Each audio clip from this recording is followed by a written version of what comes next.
Nous sommes toujours au CES et nous avons réussi à nous enfuir des moquettes horribles d'intérieur pour aller à l'extérieur voir Valeo. Valeo qui présente de nouvelles solutions relatives à l'automobile. Il y a du smartphone, il y a de la tablette et il y a surtout un nouvel habitacle. Oui, alors on a une maquette qui présente justement un nouveau concept d'habitacle intérieur avec des écrans tactiles sur le volant pour pouvoir justement contrôler les smartphones quand on sera en mode automatisé. Alors ça, on va contrôler les smartphones, les tablettes, regarder des vidéos. C'est pour demain dans nos voitures, ces machins-là là. Alors ce ne sera pas pour demain tout de suite exactement, mais nous on prévoit déjà les prochaines étapes d'automatisation, les automatisations partielles où on essaie de vous faire gagner du temps et faire autre chose pendant les bouchons. Ah oui, parce que la première destination, c'est quoi? C'est ne pas s'ennuyer sur le périphérique parisien. Ça, c'est la première étape. C'est vraiment gagner du temps, faire autre chose, lire des mails, jouer à des jeux ou aller sur Facebook pendant que vous êtes dans les bouchons et ne pas perdre votre temps. Mais là, on parle de sécurité. Donc moi, je suis sur les bouchons.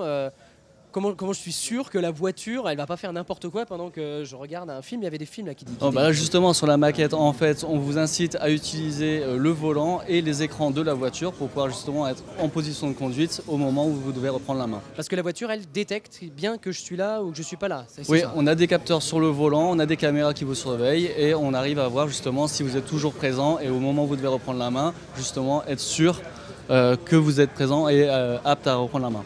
Donc là, concrètement, ça c'est un prototype et je crois même que c'est un prototype qui a été assemblé très récemment. Hein. Oui, alors c'est un prototype qu'on a vraiment monté là en exclusivité pour le CES. Donc c'est la première fois qu'on le montre au grand public et aux constructeurs et on essaye justement d'attirer des clients et de pousser dans cette voie pour pousser l'expérience dans la voiture. On est chanceux et en même temps que Renault et Peugeot, nous découvrons Möbius. Hein. J'ai bien creusé, a priori c'est vraiment la première. Est-ce que vous avez déjà eu des retours les constructeurs automobiles sont-ils intéressés? Sont venus vous voir directement ou pas? Oui, alors ils sont assez intéressés. Justement, beaucoup de personnes parlent de la voiture automatisée, mais personne ne parle de l'habitacle, vraiment de savoir ce qui va se passer à l'intérieur de la voiture. Et on est un peu les premiers à vraiment réfléchir à ce que pourrait faire la personne dans la voiture quand elle sera automatisée. Alors on va juste, pour finir, parler un petit peu du dispositif. Moi, j'ai une première question. Pour moi, le futur, c'était tout est affiché sur le pare-brise.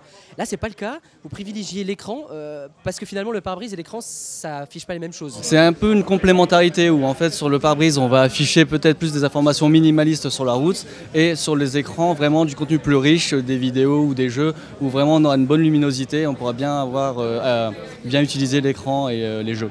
Mais dernière question parce que là ça nous intéresse tous, le cadre légal de ça?